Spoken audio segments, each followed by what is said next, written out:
ഹരേ കൃഷ്ണ. കൃഷ്ണായ വാസുദേവായ ഹരേ പരമാത്മനെ പ്രണതക്ലേശനാശായ ഗോവിന്ദായ നമോ നമ. ഇന്നത്തെ കളഭാലങ്കാരത്തിലേക്ക് കടക്കാം. പൊന്നുണ്ണി ഇന്ന് ശ്രീലകത്ത് പൊന്നൂഞ്ഞാലിലിരുന്നാടുന്ന ഉണ്ണിക്കണ്ണനായിട്ടാണ്. ഭയങ്കര മനോഹരമാണ് കാണാൻ കേട്ടോ. എന്ത് ചന്തമാണോ പറഞ്ഞാൽ തീരാത്തത്ര ചന്തമിഴും രൂപം. വാക്കുകൾ കൊണ്ട് വർണ്ണിക്കാൻ പറ്റാത്ത അത്ര സുന്ദരനായിട്ടാണ് പൊന്നുണ്ണി ശ്രീലകത്ത് പൊന്നൂഞ്ഞാലിലാണ് ഇരിക്കുന്നത്. ആ കുഞ്ഞിക്കാലുകളിൽ പൊൻതലകൾ ചാർത്തിയിട്ടുണ്ട്. കിങ്ങിണിയോട് കൂടിയ പൊൻതളകൾ ചാർത്തിയിട്ടുണ്ട്.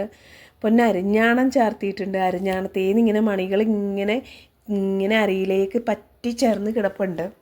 പട്ട് കോണ കൊടുത്തിട്ടുണ്ട്. പൊന്നിൻ്റെ വളകൾ, കൈവളകൾ ധരിച്ചിട്ടുണ്ട്. തോൾ വളകൾ ധരിച്ചിട്ടുണ്ട്. കഴുത്തിലോ പതക്കം പോലൊരു മാലയും വളയം പോലൊരു മാലയൊക്കെ ധരിച്ചിട്ടുണ്ട്. കഴുത്തിലും ഭഗവാന് ഏറ്റവും പ്രിയപ്പെട്ടിട്ടുള്ള തുളസിമാല ധരിച്ചിട്ടുണ്ട്.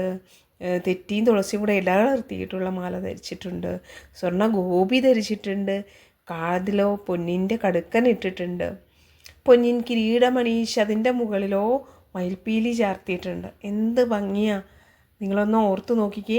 അതോ ആ കിരീടം അതിൻ്റെ മണ്ടയ്ക്ക് മുകളിലായിട്ട് മയിൽപ്പീലി, അതിൽ തിരുമുടി മാലകളോ ഇഷ്ടം പോലെ 3 ഉണ്ടമാലകളുണ്ട്.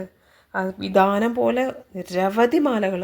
അതൊക്കെ പ്രിയപ്പെട്ട ഭഗവാനെ ഏറ്റവും പ്രിയപ്പെട്ട തുളസിയാണ് ചാർത്തിയിരിക്കുന്നത്. യശോദാമ്മ ഇന്ന് ഭഗവാനെ ഉണ്ണിക്കണ്ണനെ നല്ല സുന്ദരനായിട്ട് ഒരുക്കിയിട്ടുണ്ട്. കണ്ണു പിരിയൊക്കെ എഴുതിയിട്ട് ഒരു പുഞ്ചിരിയോടുകൂടി ഇങ്ങനെ ഇരിക്കുകയാണ് ഊഞ്ഞാലിൽ.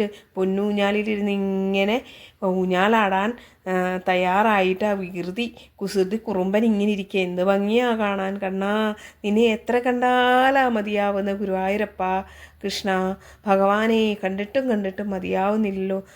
ദിവസവും നമ്മൾ കാണുന്ന നമ്മുടെ ഭഗവാന്റെ ഓരോ അലങ്കാരങ്ങളും ഓരോ ദിവസവും അതിൻ്റെ ഭംഗി ഇങ്ങനെ കൂടി വരികയാണല്ലേ. ശോതാമ്മ ഇങ്ങനെ പല തരത്തിലങ്ങോട്ട് ഒരുക്കുകയാണ്.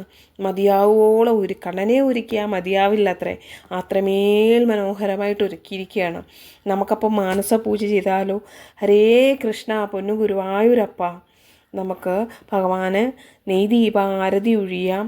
ആ പൊൻപാദത്തിൽ നിന്നും ആ പൊന്നൂഞ്ഞാലിലിരിക്കുന്ന ഭഗവാനെ ഒന്ന് ചെറുതായി അങ്ങനെ ഉന്തിക്കൊണ്ട് നമുക്ക് നെയ്ദീപം കൊണ്ട് ആരതി ഒഴിയാം. ആ പൊൻതലകൾ ധരിച്ച പൊൻപാദത്തിൽ ആരതി ഒഴിഞ്ഞ്, പൊന്നരയിൽ ആരതി ഒഴിഞ്ഞ് ആ മാറിടത്തിൽ തൊട്ട് നമസ്കരിച്ച്, പൊന്നു കവളിൽ മുത്തം കൊടുത്ത്, കിരീടത്തിൽ തൊട്ട് നമസ്കരിച്ച് നമ്മൾ ദീപധൂപ ആരതി കൊടുക്കുകയാണ് ഭഗവാന്. കൃഷ്ണ ഗുരുവായൂരപ്പ, നമുക്ക് കുറച്ച് പായസം ഊട്ടിയാലോ? കണ്ണന് വായു തുറക്കോ കണ്ണാ? കുറച്ച് വെണ്ണ തരട്ടെ, കുറച്ച് പായസം തരട്ടെ കണ്ണാ. പൊന്നുണ്ണി കണ്ണാ, ഈ തുളസിമാല ആ മാറിലൊന്ന് ചാർത്തിക്കോട്ടെ കണ്ണാ. ഗുരുവായൂരപ്പ ഭഗവാനെ, നമുക്ക് എന്താ ഇപ്പം നമ്മുടെ കണ്ണന് കൊടുത്താൽ മതിയാവുന്നത്? അങ്ങനെ ഒരുക്കി സുന്ദരനാക്കി പാലും പഴവും വെണ്ണയൊക്കെ നേദിച്ചിട്ടോ നമുക്ക് നമ്മുടെ കണ്ണനെ ആ പൊന്നൂഞ്ഞാലി പതിയെ ഉന്തി കൊടുക്കാം. കണ്ണനൊന്ന് മയങ്ങിക്കോട്ടെ. നമുക്ക് പതിയെ ഒരു താരാട്ട് പാട്ടോടു കൂടി ഭഗവാനെ കണ്ണാ, ഉണ്ണിക്കണ്ണാ, എൻ്റെ പൊന്നുണ്ണി ഉറങ്ങിയൊക്കെയോ എന്ന് പറഞ്ഞ് നമുക്ക് താരാട്ട് പാടി നമുക്കിങ്ങനെ പതിയെ ആ ഊഞ്ഞാലിൽ ഉന്തി കൊടുക്കാം അല്ലേ. നമ്മൾ മാനസ പൂജയാണ് ഇപ്പോൾ ചെയ്ത. മനസ്സുകൊണ്ട് നമ്മൾ ഭഗവാനെ ഒരുക്കിയിരുത്തി ഭക്ഷണം കൊടുത്ത് നമ്മൾ എന്ത് ചെയ്തു? ഊഞ്ഞാലിലിരുന്ന് പതിയെ ഊഞ്ഞാലിൽ താളത്തിലാട്ടി കൊടുക്കുകയാണ്. ഈ ജന്മ സുഹൃതം എന്ന് പറയുക, അല്ലാണ്ട് ഇതിനെന്താ പറയുക? നമ്മളെക്കൊണ്ട് നമ്മുടെ ഈ ജന്മത്ത് നമുക്ക് ചെയ്യാൻ പറ്റുന്ന ഏറ്റവും വലിയ പൂജയാണ് മാനസ പൂജ. ഉണ്ണിക്കണ്ണ നാരായണ നാരായണ നാരായണ നാരായണ നാരായണ. ഭഗവാനെ കൃഷ്ണ, എത്ര കണ്ടിട്ടും മതി വരുന്നില്ലല്ലോ ഉണ്ണിയെ. എത്ര തൊഴുതിട്ടും മതിയാകുന്നില്ലല്ലോ കണ്ണ. ഞങ്ങളുടെ സർവ്വദുഃഖങ്ങളും നിൻ്റെ തൃപ്പാദത്തിൽ സമർപ്പിക്കുന്നു കണ്ണ. നിന്നിൽ അലിഞ്ഞു ചേരുന്നു കണ്ണ ഞങ്ങൾ. കൃഷ്ണ ഗുരുവായൂരപ്പ പൊന്നുണ്ണിക്കണ്ണ ഗുരുപവനപുരേശ്വര, ഞങ്ങളുടെ എല്ലാ സങ്കടങ്ങളും മാറ്റിത്തരുന്ന, ഞങ്ങളെ പോറ്റുന്ന ഞങ്ങളുടെ പൊന്നുണ്ണിയെ എത്ര കണ്ടാ മതിയാവും. കൃഷ്ണായ വാസുദേവായ ഹരേ പരമാത്മനെ പ്രണതക്ലേശനാശായ ഗോവിന്ദായ നമോ നമ. കൃഷ്ണായ വാസുദേവായ ഹരേ പരമാത്മനെ പ്രണതക്ലേശനാശായ ഗോവിന്ദായ നമോ നമ.